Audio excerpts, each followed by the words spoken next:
कहानी है रामपुर गांव की, जहां के मर्द महिलाओं को हमेशा नीचा दिखाने की कोशिश में रहते। अरे अभी तक खाना नहीं आया, क्या मुझे एक और शादी करने की जरूरत है? नहीं जी नहीं, ऐसा मत करना, वरना मैं कहाँ जाऊंगी।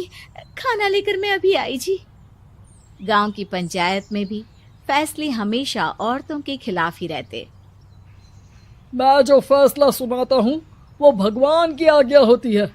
इस लड़के ने अपने मन से शादी करके अच्छा नहीं किया। लड़के को घर भेज दो और इसकी शादी इसकी जाति की किसी लड़के से करवा दो, लेकिन ये लड़की, इसे तो गांव के बाहर निकाल दो। नहीं नहीं जमींदार साहब, ये क्या बोल रहे हैं? ऐसा नहीं हो सकता। मेरी बेटी मासूम है, इसे अच्छे बुरे की समझ नहीं है। अरे कहाँ जाएगी ये बेचारी? कहाँ जाएगी? इतनी चिंता है तो पूरे परिवार का गांव निकाला कर देते हैं। बेचारे पूरे बसे बसाए परिवार को गांव छोड़ना पड़ता है। चाहे जो हो, अगर बेटियों को कंट्रोल नहीं कर सकते तो गांव में रहने का कोई मतलब नहीं है। यहाँ औरतों को दब कर रहना होगा। कोई भी अपने हिसाब से कुछ नहीं कर सकता, सब ईश्वर की मर्जी से ही होगा। तभी गांव का एक आदमी दौड़ा दौड़ा आता है। सरपंच साहब, जमींदार साहब, वो कालिया है ना, उसकी बेटी पढ़ने के लिए शहर जा रही है। अच्छा, ये कब हो गया? और कालिया की हिम्मत कैसे हो गई ऐसा करने की? लेकर आओ उसे और उसकी बेटी को। बस फिर क्या था, हाजिर हो जाते हैं कालिया और उसकी बेटी सरपंच के सामने। और कालिया, ये क्या सुनने में आ रहा है? बेटी को इंजीनियर बना रहा है तू? और ये बता, गांव में तो स्कूल नहीं है, फिर कहां से इतनी क्लास पास कर गई तेरी बेटी? राधा, जो कि कालिया की बेटी है, उसे लगता है कि सरपंच उसकी तारीफ कर रहे हैं। सरपंच जी, मैंने ऑनलाइन पढ़ाई की है, डिस्टेंस लर्निंग से। सभी में मैंने अच्छे नंबर पाए हैं, जिसे देखते हुए शहर की इंजीनियरिंग कॉलेज में मुझे स्कॉलरशिप मिली है। वाह जी वाह, क्या होती है ये? पहले तो ये बताओ, फिर आगे की बात करते हैं। पूरा गांव राधा की बात सुन रहा था और राधा बोलती जा रही थी। तो ऐसे मैं फ्री में एक अच्छी शिक्षा लेकर गांव में जो कुछ परेशानियां हैं, जैसे बिजली, पानी और इंटरनेट जैसी समस्याओं के लिए काम करूंगी। मैं गांव को शहर से जोड़ने के लिए पुल का निर्माण करवाने का प्रस्ताव रखूंगी। मुझे पूरी उम्मीद है कि जल्द ही हमारा गांव भी तरक्की की राह पर चल पड़ेगा। राधा की बात सुनकर सारे गांव वाले ताली बजाने लगते हैं। सरपंच को समझ नहीं आता कि वो क्या करे। चुप रह नादान लड़की, गांव के खिलाफ जाने के लिए तुझे गांव से बेदखल कर दिया जाएगा, वो भी पूरे परिवार के साथ। और हाँ, अगर ठीक से गांव में रहना चाहती है तो ये पढ़ाई लिखाई छोड़ दे। हम तेरे लिए गांव का कोई होनहार लड़का देखेंगे। तभी गांव का एक आदमी बोल पड़ता है। अरे नहीं नहीं सरपंच जी, राधा बिटिया जो बता रही है, अगर वैसा हो जाए तो हम लोगों को पैसा कमाने के लिए बाहर नहीं जाना पड़ेगा। हाँ जी, और ना ही कोसों दूर पानी के लिए भटकना पड़ेगा।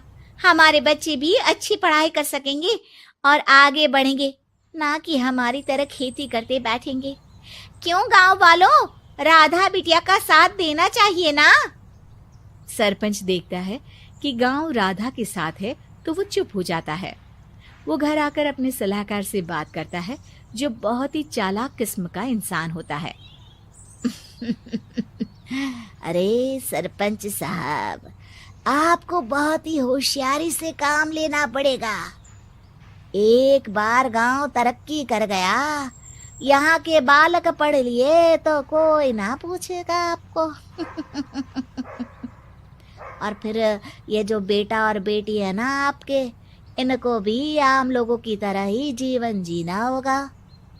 हाँ, लेकिन करे तो क्या करे?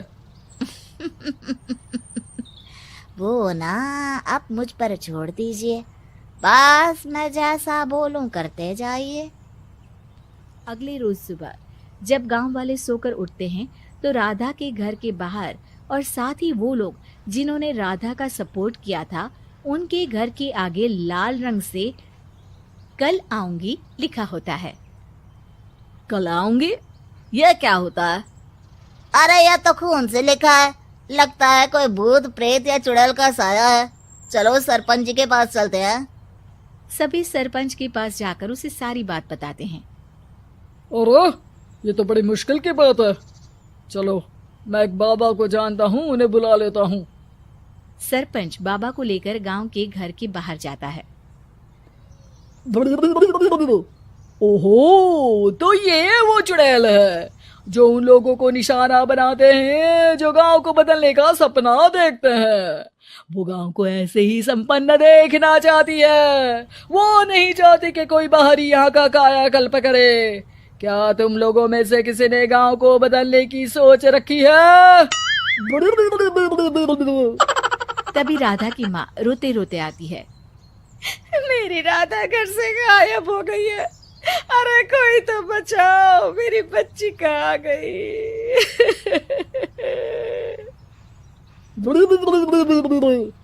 ले गई वो चुड़ैल, तेरी बच्ची को ले गई। अब वो उसे श्रापित करके छोड़ेगी, उस पर चुड़ैल का साया हो जाएगा। तभी बुरी सी हालत में राधा भी वहां आ जाती है। उसके बाल चुड़ैल की तरह फैले होते हैं और कपड़ों में खून लगा होता है। सभी राधा को देखकर डर जाते हैं। माँ, पता नहीं मुझे कौन उठा कर ले गया था। अरे दूर दूर हो जा चुड़ैल, अब हम लोग इस गांव में नहीं रुकेंगे। अरे कैसे बातें कर रहे हैं आप? कल तो आप मेरे भरोसे गांव का हुलिया बदलने, अपने बच्चों को पढ़ाने और तरक्की उन्नति की बात कर रहे थे, तो आज क्या हो गया आपको? ये फिर तुम लोगों को बहकाएगी। ये चुड़ैल गांव में आ चुकी है, ऐसे ही ये तुम्हारे घर के बच्चों को भी ले जाएगी। गांव वाले राधा को गांव से बाहर निकाल देते हैं। उसके माँ बाप रोते रहते हैं, लेकिन गांव वाले नहीं मानते। मैं भी अपनी बहन के साथ गांव के बाहर रहूंगा, लेकिन वो पढ़ाई नहीं छोड़ेगी। वहीं सरपंच के घर पर सलाहकार कहता है।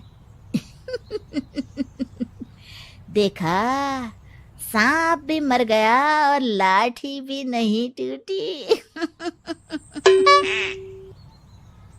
लेकिन अगले ही दिन सरपंच के घर के बाहर भी वही शब्द लिखे होते हैं। और फिर सरपंच की बीवी कहती है, हमारी बेटी को किसी ने अगवा कर लिया है। तभी राधा का भाई वहां आ जाता है।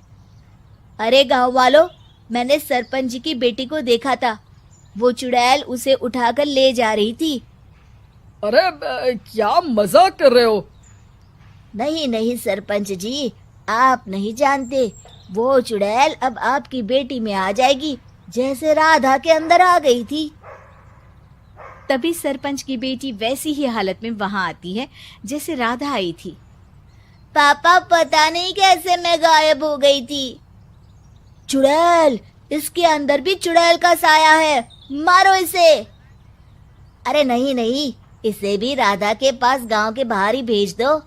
अरे चुप रहो, मेरी बेटी कहीं नहीं जाएगी और चुड़ैल वुड़ैल कुछ नहीं होता है। अरे कैसे बात कर रहे हो सरपंच जी? आप तो बोल रहे थे कि आपका फैसला भगवान का ज्ञान होता है, तो अपने पर बात आई तो अब आप ऐसे बोल रहे हैं। अरे ना ना ना, आपको अपनी बेटी को त्यागना ही होगा। अरे बुलाओ बाबा को। राधा का भाई बाबा को ले आता है, जिसे अब गांव वालों के डर के कारण सच बोलना पड़ता है। मैं कोई बाबा नहीं हूँ, मैं तो मोची था। ये सलाहकार महोदय ने मुझे कहा था एक्टिंग करने को। अब वो मुझे पैसे देने वाले हैं। अब मुझे माफ कर दो। गलती हो गई, मुझे माफ कर दो। तभी वहां राधा आ जाती है। देखा सरपंच जी, जब गांव के बच्चे साक्षर होंगे तो आप जैसे लोगों की चालाकी नहीं